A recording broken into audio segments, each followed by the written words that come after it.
resah seputar info kembali di sela-sela aktivitas Anda. Bersama saya, Adu Hafizah dan rekan saya, Rodina Fitriani, yang akan memberikan berita-berita terbaru dan teraktual 19 Oktober 2023. Sejumlah informasi yang kami hadirkan untuk Anda melalui jumpa kita. Berikut cuplikan berita hari ini.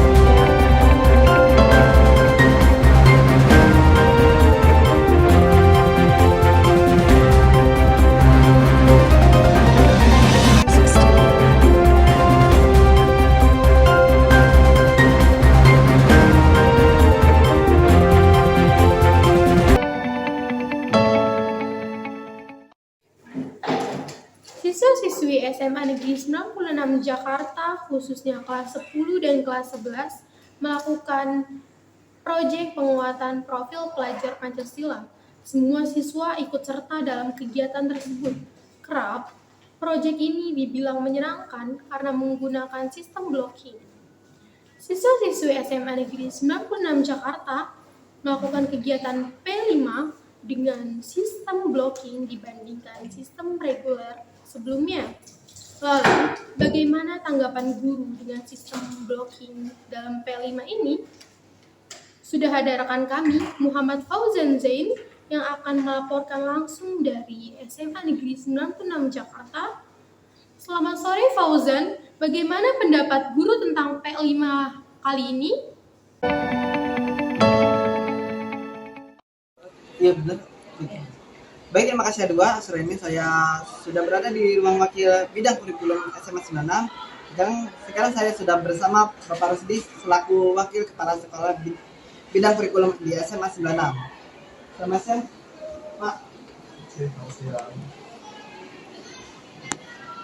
Pak Rusdi, tahun ini kan terdapat perbedaan di mana tahun lalu menggunakan sistem reguler dan tahun ini menggunakan sistem blocking. Bagaimana ini menurut Bapak efektivitas penerapan sistem blocking untuk proyek kali ini, Pak? Sebetulnya kalau ditanya efektivitas, dua-duanya efektif, ya artinya baik reguler maupun blok efektif dan punya kelebihan dan kekurangan. Kalau sistem reguler karena ketemunya tiap hari dilaksanakannya bertemu dengan proyek tiap hari, otomatis kelemahannya itu kan kalau reguler itu kan jamnya cuma 2 jam, 3 jam kan, ya paling baik 4 jam ya, apalagi cuma akhir, otomatis kegiatan itu nggak bisa full. Akhirnya misalnya kita tema 1 adalah membuat poster dan waktu 2 aja pasti nggak selesai. Nah, mulai besok, nah itu kelemahan di situ. Karena waktunya sedikit, maka kelemahannya banyak kegiatan yang tidak bisa full dalam satu fase. Artinya itu harus nyambung. Itu kelemahannya. Kelebihannya, kalau reguler tidak mengganggu jadwal KBM guru. Karena kan itu dilakukan di jam terakhir, sehingga guru yang menghadiri jam terakhir udah langsung ngajar juga terjadwal lebih mudah. Itu plus minusnya. Yang kita lakukan kemarin, kelemahannya apa ya? Perlawanan. Kalau tadi yang blocking reguler kelemahannya jadwalnya mudah mengaturnya, tidak bentrok dengan guru di kelas 12. Karena kalau kemarin kan di reguler kan di jam terakhir, sehingga nggak dengan tanggung KBM. Nah kalau sekarang kalau blok otomatis jadwalnya nggak harus disetting betul-betul. Jangan sampai ada guru yang hari ini jam 3 dia di kelas 12 tapi dia harus ngisi di kelas 10. Nah itu harus diatur. Sehingga kelemahannya adalah penjadwalan gurunya harus disetting ulang. Kalau main reguler nggak perlu setting ulang, udah jadwal biasa aja gitu kan. Maka otomatis untuk blok nggak bisa pakai jadwal reguler, harus menjadi khusus karena guru dilihat dia harus di kelas 11 atau di kelas 10, maka dia nggak bisa di kelas 12 harus diatur. Itu kelemahan dari jadwal. Kalau kelebihannya sistem blok yaitu berlawanan aja. Kalau reguler kegiatannya secuil sehingga berulang, tapi kalau di blok bisa langsung satu fase selesai.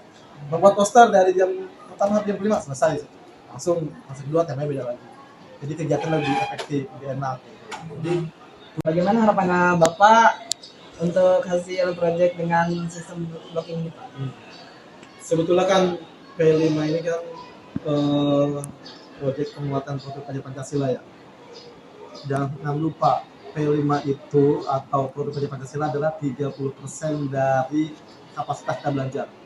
Kamu belajar dari Senin sampai Jumat, dari Juli sampai Juni, atau kan? Itu kan seluruhnya itu di dalamnya adalah 30% profil pelajar Pancasila atau P5 tadi. 70% itu KBM yang melaksanakan setiap hari dari Senin sampai Jumat itu. Artinya harapan Bapak 30% itu efektif terpakai betul-betul. Kenapa? Karena memang di permen itu adalah 30%. Berarti kalau 30% kalau kita hitung minggu kurang lebih 10 minggu dalam 1 tahun. Diharapkan dengan 10 minggu itu diterapkannya P5 sehingga nanti begitu anak-anak telah melalui masa-masa itu. Terima kasih kepada Bapak Rusdi yang sudah menemani kami pada berita laporan liputan Update News. Sekian dari saya Muhammad Fazil Zahid pada liputan sore ini. Saya kembalikan kepada Adwa Fizai yang berada di studio. Kita pelajar Pancasila, kita bernafas dalam sila-silanya. Kita pelajar Pancasila, ayo kita jaga untuk Indonesia.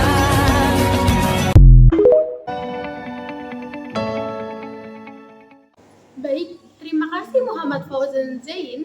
Demikian sekilas info seputar sistem blocking untuk proyek tahun ini di SMA Negeri 96 Jakarta. Selanjutnya, kita akan beralih informasi mengenai suasana KRL MRT di Stasiun ASEAN Jakarta Selatan pada akhir pekan. Pemirsa, pada sore ini, masyarakat DKI Jakarta memanfaatkan MRT sebagai alternatif transportasi untuk menikmati akhir pekan mereka. Penggunaan transportasi massal ini menggambarkan semangat warga Jakarta dalam mendukung transportasi publik untuk masa depan yang lebih berkelanjutan. Dengan fasilitas yang memadai, membuat pengguna MRT terasa nyaman. Lalu, bagaimana suasana kereta MRT di Stasiun ASEAN? Kini kita telah terhubung dengan rekan kami di lokasi, yaitu Siva. Baik Siva, bagaimana keadaan lokasi saat ini di Stasiun ASEAN Jakarta Selatan? Baik, terima kasih Rodina. Saya Siva, kali ini saya sedang berada di salah satu stasiun MRT di MRT Stasiun ASEAN. Ya, saat ini terdapat banyak sekali orang-orang yang hendak menggunakan fasilitas transportasi MRT.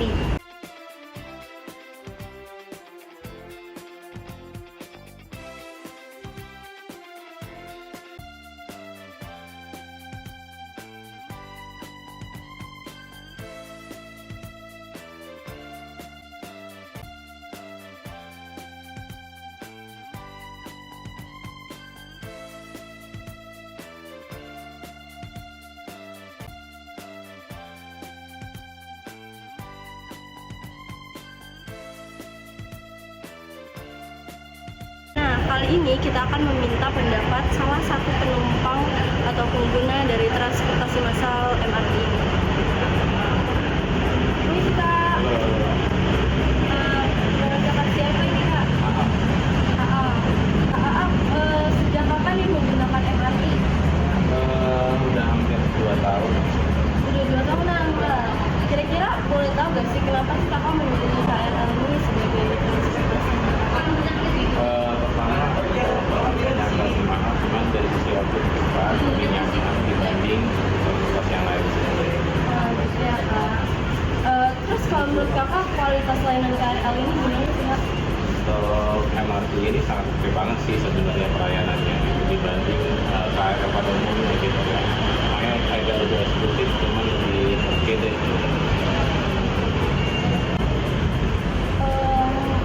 Kalau menurut Kakak fasilitas dalam hal akses penyandang disabilitas itu penting ya, terutama untuk transportasi publik gitu ya. Dan khususnya untuk MRT ini sangat mensupport sekali untuk para disabilitas, disediakan dari mulai dari jalannya, kemudian pada saat naik turunnya juga dibantu oleh ini, kemudian diarahkan ke jalannya gitu. Dan MRT ini sangat mendukung sekali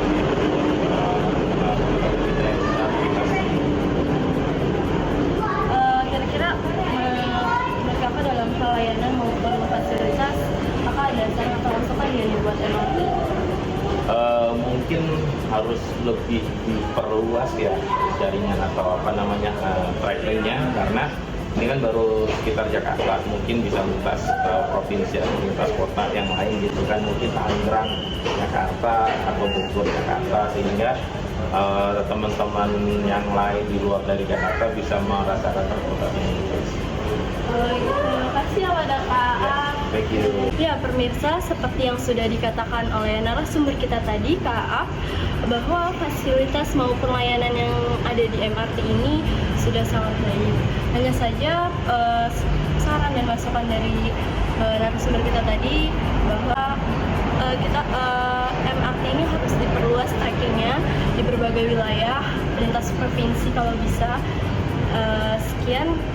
Terima kasih Siva. Demikian sekilas info seputar gambaran suasana yang ada di MRT Stasiun ASEAN Jakarta Selatan. Selanjutnya, sebelum mengakhiri jumpa kita hari ini, akan ada informasi terkait kenaikan sejumlah harga pangan di pasar.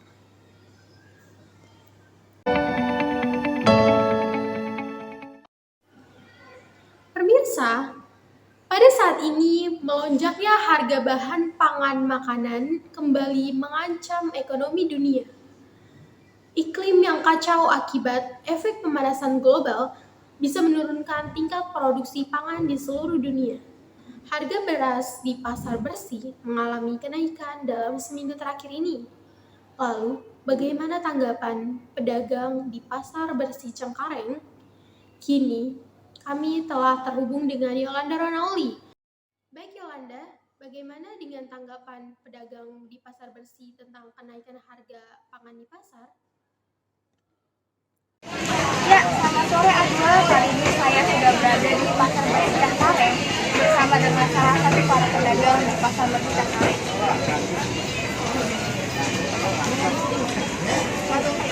Ya. Boleh tahu baik, bukan yang benar. Bapak jual apa aja sih Pak? Bawang, tomat, kalau ada yang lain juga yang lain.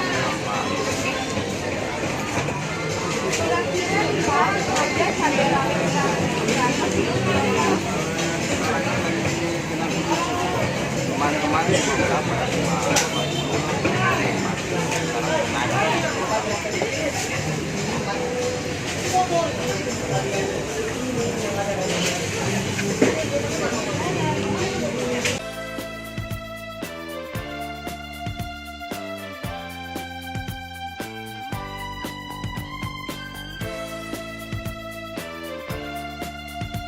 Beberapa hari terakhir ini harga cabai itu berperubahan banyak nggak sih Pak?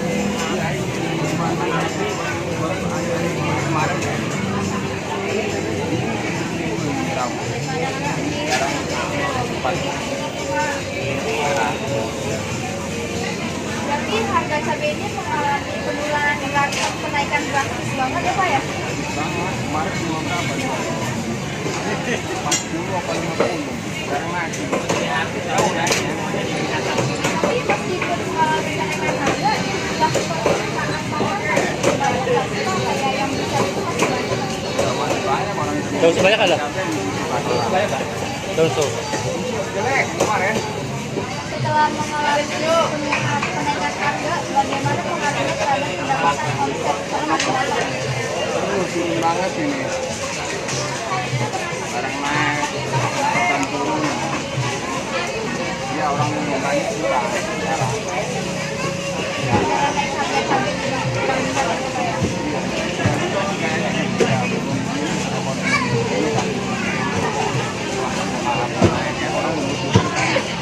Ada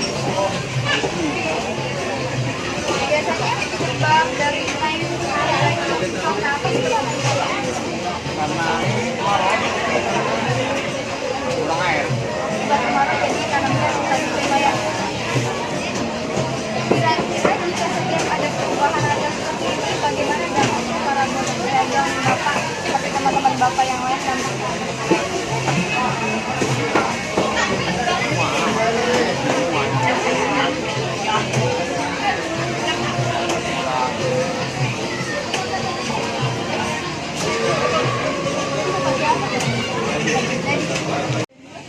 Sekian dari saya Yolanda Renauli pada liputan sore ini, kembali lagi ke studio A2. Terima kasih Yolanda Ronauli. Seperti itulah sekilas info terkait kenaikan harga pangan di pasar. Demikian yang saya laporkan saat ini. Saya Adwa Hafidah dan rekan saya Rodina Fitriani. dan segenap kru yang bertugas undur diri. Terima kasih. Selamat sore. Sampai jumpa.